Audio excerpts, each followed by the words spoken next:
E não esqueça que a vida, ela é feita desses momentos gostosos. É um bolinho que você faz, é uma vizinha que você chama. E se a gente vai largando essas coisas, às vezes a gente fica com preguiça e vai largando, e vai largando, e vai se isolando, e vai se isolando. De repente, vem a queda hormonal, vem algum trauma, vem uma coisa, você se vê péssimo. Muitas vezes você se vê até doente. Hoje a gente vai falar sobre depressão, que é uma doença que prejudica o funcionamento do cérebro, modifica o nosso modo de ver o mundo e reagir a ele. E a depressão, gente, atinge mais de 350 milhões de pessoas de todas as idades, segundo a Organização Mundial de Saúde. A estimativa no Brasil é de que 5,8% da população seja afetada pela doença. E aí veio a questão, será que a gente sabe identificar os sintomas? Será que você sabe? Será que você sabe diferenciar quando você está triste e quando você está com depressão?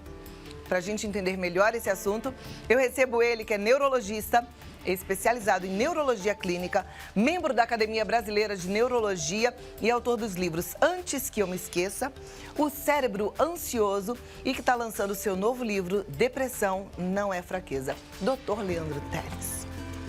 Seja muito bem-vindo. Obrigado. Saudade. Uma alegria te receber, viu? Também estava com saudade. Senta aqui pertinho de mim. Que livro lindo, hein? Esse ficou bem bonito, né? Lindo e importante, né? Eu fico sempre muito preocupada com a turma que tá carregando, arrastando uma depressão há muito tempo e não tá cuidando.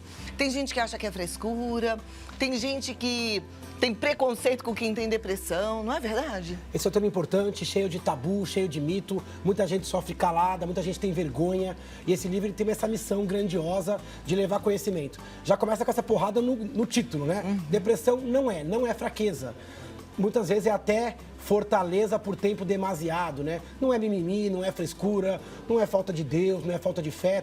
Depressão é uma doença cerebral, uma insuficiência emocional muito frequente, avassaladora, mas com tratamento. Por isso que a missão desse livro é importante, que é levar as pessoas ao tratamento para restabelecer a qualidade de vida. Foi muito bom você até tocar nesse ponto fé.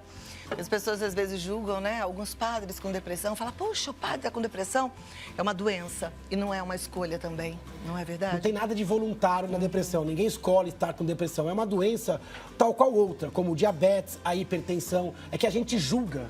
Por a gente ter vivido já tristeza, a gente julga com a nossa régua e quer, às vezes, criticar ou interpretar o sentimento do outro. Mas é uma doença real, avassaladora. Segundo a OMS, uma das doenças mais incapacitantes do mundo. Em 2020, vai ser a doença que mais incapacita, que mais rouba dia produtivo, no trabalho, social, escolar. Então, é uma doença com D maiúsculo. Inclusive, leva à morte. 1 milhão de mortes por ano por suicídio, e a depressão é o principal fator de risco, mas também é causa de uma vida sem vida, uma vida arrastada. Então é muito importante falar com transparência, sinceridade e muito respeito. Depressão só dá em adulto? Não. A depressão ela acontece principalmente em adultos, então existe um fator de risco que é a idade, dos 15 aos 30 anos, mas ela pode acontecer em qualquer idade. Criança pode ter depressão a partir dos 4, 5 anos, o pico vai aumentando na pré-adolescência, adolescência, principalmente para quem tem histórico familiar. A gente acredita que 3 a 5% das crianças tenham depressão em alguma fase.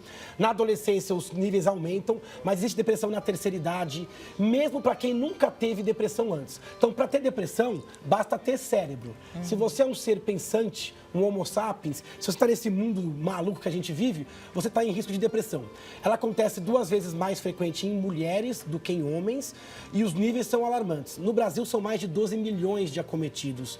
No mundo, você falou o número, acima de 300 milhões. Então, realmente, é uma doença de saúde pública. É uma questão então, séria. não é uma doença rara, eventual. Então, precisa falar. E mesmo quem não acredita em depressão, pode sofrer com ela. Então, o respeito é muito importante. Vamos falar então um pouquinho dos sintomas, porque eu acho que aí, assim, são os primeiros sinais. Opa, pode ter alguma coisa. Quais são eles? A depressão é uma doença do cérebro, então é uma insuficiência emocional que acontece no cérebro humano e ela dificulta 3 grandes áreas, que é a parte psicológica, a psique, a parte intelectual e a parte física. Os sintomas psicológicos mais comuns são perda de prazer em coisas que antigamente davam prazer. Antes eu adorava fazer isso, aquilo, agora eu não tenho mais vontade vontade, eu não tenho mais recompensa, eu não consigo extrair prazer em coisas que antigamente me davam prazer. Eu tenho uma tristeza, só que não é uma tristeza comum, que dura algumas horas e passa, ou que tem um alvo. É uma tristeza profunda, mantida por mais de 2 semanas, sem alvo. Eu acordo triste, durmo triste. Então, uma tristeza exagerada, um humor mais depressivo, com perda de capacidade de extrair prazer. Além disso, eu posso ter pessimismo, negativismo, desesperança com o futuro, desapego à vida, com pensamentos de morte, ou de falência, ou de perda, baixa autoestima, eu acho que eu valho menos, que eu tô ruim, que eu tô feio, eu acho que as pessoas não se importam. Então, esses sentimentos melancólicos, eles ficam cada vez mais frequentes e perduram por mais tempo do que o que normalmente dura. A parte intelectual também muda, desatenção, baixa memória, falta de criatividade, o cérebro ele fica meio empobrecido, reverberando só sentimentos e pensamentos negativos. Eu olho para o futuro, parece sombrio. Eu olho para o presente, sombrio. Eu olho para o passado, sombrio. Então eu não consigo viver em nenhum dos 3 tempos. O corpo também muda. A pessoa pode ter insônia ou excesso de sono, falta de apetite, vontade de comer ou excesso de apetite, alteração sexual com baixa libido, alteração gastrointestinal com o intestino funcionando mal, pode dar tontura, dores de cabeça. Então, olha como o corpo ele adoece como um todo. Esses sintomas eles têm que estar associados por mais que 2 semanas e o médico sempre vai investigar outras doenças para ver se não tem outra coisa hormonal, vitamínica, que justifiquem melhor o sintoma. Mas quase sempre, diante deste perfil de sintomas, a depressão é um dos principais diagnósticos. Olha lá, é bom a gente ficar atento então, porque muitas vezes a gente encara tudo isso, até mistura com outros sintomas e acha que às vezes a falta de memória é um cansaço, né? E o cansaço e o estresse, ele também pode causar depressão? Pode. A causa da depressão ela é variada e múltipla. É como se fosse um quebra-cabeça. A gente tem genética, então quem tem familiares com depressão tem um risco maior. Quanto mais próximos os familiares, quanto mais familiares, maior esse risco. Mas tem a questão da história de vida. A história de vida mais traumática pode também predispor à depressão.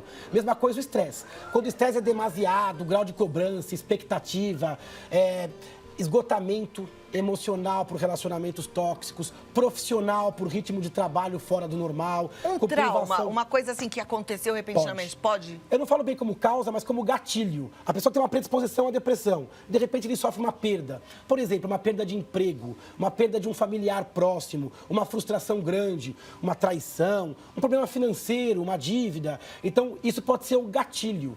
A gente fala, inclusive no livro, sobre a teoria dos 3 P's. A gente tem uma predisposição que a gente carrega. Pela idade, pelo sexo, pela genética e tudo bem.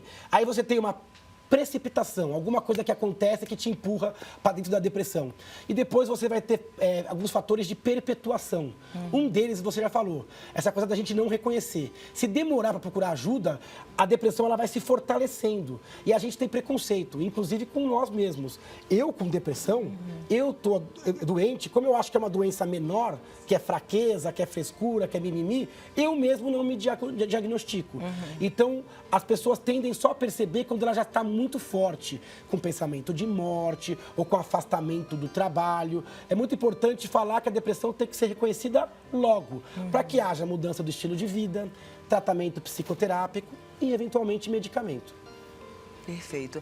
O que me chama muita atenção, e até falei isso no começo do programa, é que eu recebo com frequência mensagens de telespectadoras, principalmente telespectadoras, que falam assim, meu problema é que eu tenho depressão. Algumas falam, eu tenho depressão há 20 anos, eu tenho depressão há 10 anos. E eu fico assim, gente, como? A depressão é uma doença, então ela tem que ter começo, meio e fim. A pessoa pode ficar arrastando uma depressão a vida inteira? Pode. A depressão tem várias formas. A forma mais comum, mais clássica, é uma depressão episódica, onde a pessoa tem um episódio de depressão que dura meses, geralmente, meses a poucos anos, e depois a pessoa sai. Mas existem formas de depressão que variam. Tem depressões que a gente chama, por exemplo, de distimia, que é uma depressão mais leve e mais crônica. A gente chama de transtorno depressivo persistente. Ela pode durar mais que 2 anos e pode durar até muitos e muitos anos. Quase sempre, esses casos de depressão muito longa, eles foram ou não diagnosticados adequadamente, ou não teve mudança do estilo de vida, ou a pessoa aceitou alguns sintomas residuais. Porque, infelizmente, muita gente não procura ajuda, Quando procura, muita gente não recebe diagnóstico e muitos dos que recebem um tratamento subtotal, uma parcela de tratamento. E aí acaba não zerando a depressão. Aí a pessoa passa a se acostumar com a depressão. Então ela vive uma vida depressiva e eu não gosto desse verbo, eu tenho. Eu estou depressivo, eu estou com depressão, mas vou lutar porque vou sair. Então a gente tem que lutar sempre para sair do episódio. Sair da depressão, né? Porque falar que ter ou eu sou assim, parece que é alguma coisa indivisível de você. Não, você não nasceu assim e não precisa evoluir assim. É uma luta hostil, é uma luta dura, mas tem que ser travada. Perfeito. A Esther Oliveira está assistindo ao programa, como sempre. Obrigada, Esther. Ela diz assim, eu já tive depressão por 8 anos, era medo de morrer, uma tristeza muito grande. E tem vezes que quero ficar alegre e não consigo. Vem uma tristeza no meu coração e eu fico muito triste. Não tenho ânimo nem de me arrumar. É uma tristeza no coração. Como fazer para não voltar à depressão?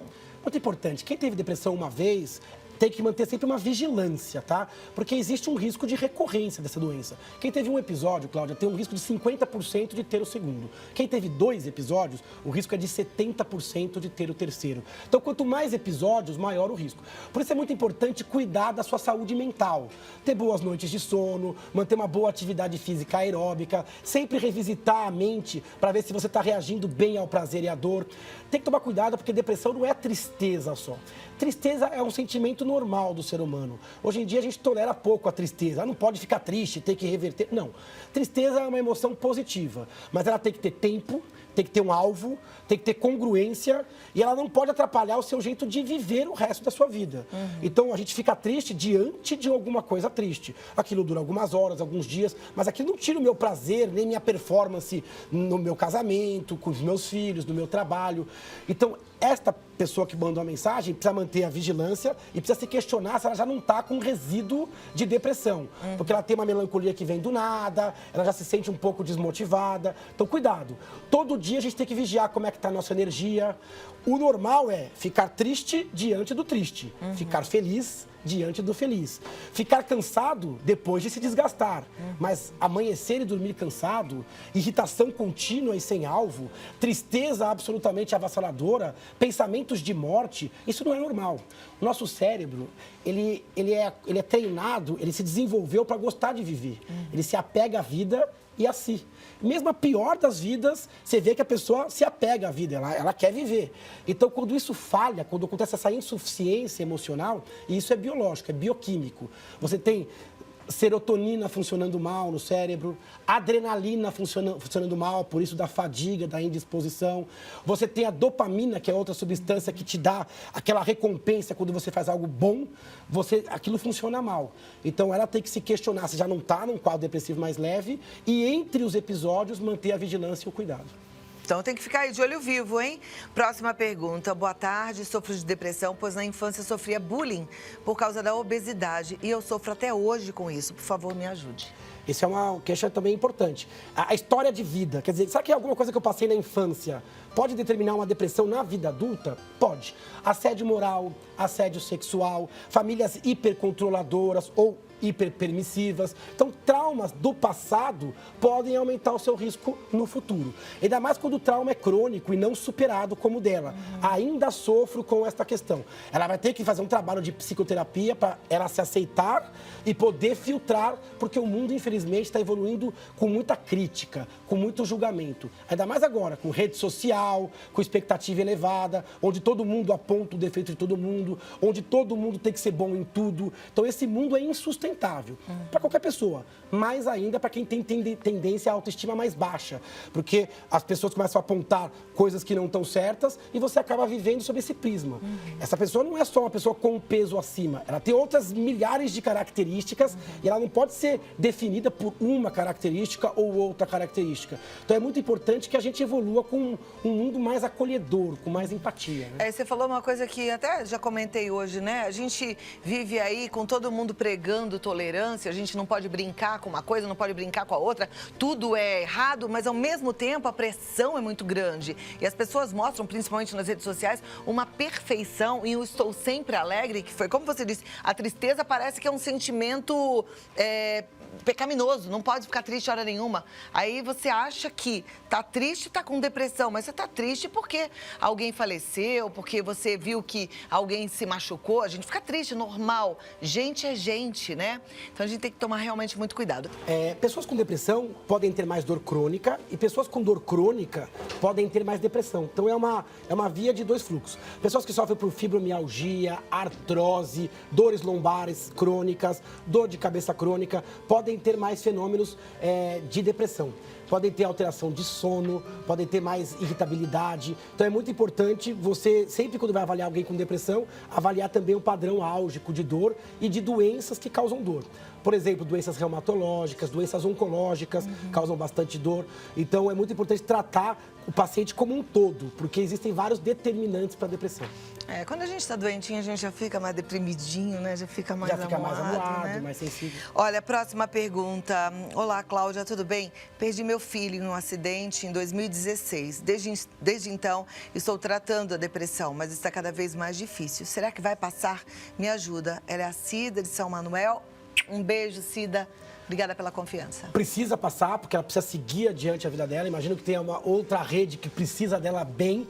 E principalmente ela, que vai ter que acompanhar-se de si até o fim da sua jornada. Sabe que essa perda, o luto, a perda de um ente querido, talvez seja uma das dores mais atrozes. Essa coisa da saudade, de não ver, ainda mais quando existe essa inversão biológica do filho, que às vezes parte antes dos pais. Então essa é uma dor que geralmente perdura de 6 meses a 1, 2 anos. Ninguém vai resolver esse luto, essa saudade, esse vazio, mas ela precisa voltar a funcionar normal e seguir adiante. Com tristeza pontual, mas com capacidade de sentir e gerar prazer em outros aspectos que não se relacionam a isso. Então ninguém nunca vai tratar com um comprimido, nem com terapia, a dor de uma perda de um filho. A dor da saudade. Né? Mas precisa seguir adiante. Se o corpo está adoecido, o tratamento tem que ser sempre otimizado e ela tem que ter esperança. Eu tenho pacientes que às vezes depois de 5, 10 anos processam o evento e conseguem viver alguma felicidade e de uma forma de tocar o barco como imagino que o filho dela gostaria que fosse. Sim, né? sabe, Cida, eu me lembrei da dona Mara Silvia Carvalho de Menezes, que é fundadora do Amor Exigente. Ela também perdeu um filho num acidente, foi muito traumático e ela fala assim, ou eu me acabava, me afundava na depressão, ou eu fazia alguma coisa pelos filhos que estão por aí. E ela resolveu adotar todos os filhos dependentes químicos, criando o Amor Exigente. Tem feito diferença na vida de muita gente, ajuda milhares de famílias pelo Brasil e até alguns lugares do mundo. Eu penso que quando você entende que você tem um propósito, né? Teve um lindo, que foi de ser mãe, mas tem outros, você encontra aí uma luz para caminhar. Deus te fez com propósito, enxergue isso, bola pra frente, pensa aí no que é que você pode fazer diferença na vida de alguém, tá bom? Beijo, obrigada por dividir com a gente a sua história. Próxima pergunta, boa tarde, Cláudia, adoro o seu programa. Eu tenho toque há 15 anos e agora associado com depressão. Eu tive minha filha há 7 meses, tive depressão pós-parto, agora estou afastada do meu trabalho. Sinto muito preconceito por parte da empresa e pessoas próximas. Sinto angústia e culpa. Não gostaria de estar afastada. Como lidar com isso? Ela é de Joinville, Santa Catarina. Um relato super importante. A gente sabe que a mulher tem um risco maior pelas suas oscilações hormonais. Existe um momento na vida da mulher, que é o pós-parto, onde o risco de depressão é um pouco ainda maior. Por privação de sono, por mudanças hormonais. Não sei se ela está amamentando, tem 7 meses que ela deu à luz. 7 então, meses, o risco de depressão ele é elevado. E a depressão pós-parto não é só assim, 1 mês pós-parto. Ela pode aparecer meses nesse puerpério e com certeza existe preconceito. Porque as pessoas de fora que nunca tiveram depressão falam, mas é uma doença que não aparece em exames? Então é uma doença inventada? Ah, mas você está triste? Eu também já fiquei triste. Então as pessoas têm muito preconceito. Eu acho que grande parte da vontade de produzir uma obra como Depressão Não é Fraqueza é para alertar, ajudar quem tem e quem não tem, para também olhar com olhos de aproximação. E sabe que o TOC é uma doença comum, o TOC é um transtorno de ansiedade, onde você tem pensamentos obsessivos e fenômenos compulsivos frequente e é um fator de risco para ter depressão. Então ela já tinha um fator de risco que era o TOC, juntou o pós-parto, muito importante ela buscar ajuda o quanto antes, para que esse afastamento seja o mais breve possível, mas tem que respeitar o afastamento, porque a pessoa ir trabalhar sem condições de trabalhar, isso é a maior desumanidade, porque você que não tem nenhuma formação no negócio acha que ela está com bobeira. Então, muito cuidado com preconceito. Eu já vi muita gente me procurar no consultório e falar assim, eu tô com aquilo lá que eu achei que não existia. Eu tô com aquilo lá que eu sempre achei que era frescura. Eu tô sentindo agora. E a frustração de não ter visto antes. Eu tava daltônico pra uma coisa que E hoje de ter eu sou. sido talvez preconceituoso, né? E no caso dessa telespectadora, eu fico pensando, as pessoas têm um preconceito ainda maior, porque falam assim, poxa, mas você teve uma bebê, olha que coisa mais linda. E como assim tá desanimada, né? E não é uma escolha sua. Então é isso que você tem que pôr na cabeça também, né? Exatamente. Muita gente Porque fala, você é jovem, mas você é às vezes se bonito, mas culpa você... porque a gente também fica assim, como que eu não tô feliz, né? Por isso que é uma doença. A depressão não é a falta de felicidade, é a falta de capacidade de extrair felicidade. O cérebro está biologicamente adoecido. Não adianta você querer convencer e tratar a depressão com shopping, com dinheiro, ou falando quão feliz é a vida da pessoa. Isso só vai exacerbar, né, a depressão, porque mostra o quão dísparo e incongruente está esse pensamento. A Daiane, ela é de Matão, aqui no interior de São Paulo. Ela fala, dia 22 de maio eu perdi minha avó, que foi quem me criou como filha. Eu só choro, sinto vontade de tirar a minha vida e vontade de ficar sozinha. Daiane? O luto, ele é uma resposta geralmente bem traumática e bem de tristeza. Mas o luto normal, ele não te dá pensamento, por exemplo, de exterminar a própria vida. Então tem limite o luto, de tempo e de profundidade. Se a pessoa está comendo mal, se cuidando mal, se há um impacto evidente na qualidade de vida, é melhor buscar ajuda. Psicólogo, médico, porque pode precisar de auxílio. Cuidado, que às vezes a perda é só aquele empurrãozinho final de uma vida com hábitos inadequados, ou com uma genética, ou com um padrão hormonal que leve à depressão. Não tem depressão igual a outra. Cada um é de um jeito. Quem conhece um paciente com depressão, conhece um. E apenas um paciente. Cada um vai ter o seu mosaico, a sua história, e todos demandarão tratamento. Por quê? Porque a doença não é voluntária. Ninguém sai dela com flores na mão ou de um piscar de olhos. Precisa que a família esteja empenhada, precisa de aproximação com a fé, precisa de trabalho psicológico e precisa de ajuda médica na maioria dos casos. Multidisciplinar, né? Busca ajuda, Daiane, busca ajuda, não fica só. Próxima pergunta, gostaria de saber se a baixa autoestima pode ser um sinal de depressão. Isabela de Itajobi, beijo pra você. Pode. E esse é um problema. Tem pessoas que de repente se sentem o pior. Sabe, pô, agora eu me sinto pior, eu me sinto uma pessoa que chama de menos-valia. Eu acho que eu valho menos, que eu produzo menos, ou que eu sou menos interessante, ou menos bonito, ou menos rico. Bom, essa baixa autoestima pode ser um sintoma da depressão. Nunca isoladamente, junto com perda de prazer, junto com a melancolia, junto com a frustração, com distúrbios de sono e apetite. Mas a baixa autoestima é essa coisa de você se desapaixonar de si. Isso não é normal para um cérebro normal. Um cérebro normal, ele gosta de si. Ele fala, olha, com todos os meus defeitos, eu ainda gosto. Até porque você é a sua companhia. Você não consegue escapar de você mesmo. Não dá para se esconder embaixo da cama. Você vai se acompanhar de si até o último segundo. Então, ou você gosta de si, ou o mundo não vai gostar. O mundo não gosta de quem não se gosta. Então, é importante trabalhar a autoestima desde pequenininho. E se houver um distúrbio da autoestima, isso pode ser já consequência ou causa da depressão. Melhor buscar uma terapia, trabalhar essas ferramentas e, aos poucos, fazer coisas que você é bom. Quando você começa a fazer coisas que você é bom, você começa a gostar de si. É que muita gente é jogado em coisas em que ele não é bom. Eu sou um peixe fora d'água. Estou na profissão errada, no casamento errado, na estrutura errada, sei lá, na religião errada. Eu não me encontro. Então, esse ato de voltar a gostar de si é uma batalha de vida, né? E eu acho que tem que ser trabalhado continuamente até o último segundo. Verdade. Próxima pergunta. Minha mãe sofre de depressão e faz tratamento com remédios, mas tem muita resistência a qualquer tipo de mudança. Acho que está se acostumando com ela, com a depressão. Nesse caso, há um risco de a doença progredir? Há um risco. E esse é um dos fatores de perpetuação. Muitas pessoas com depressão não têm motivação, não têm entusiasmo e não percebem prazer.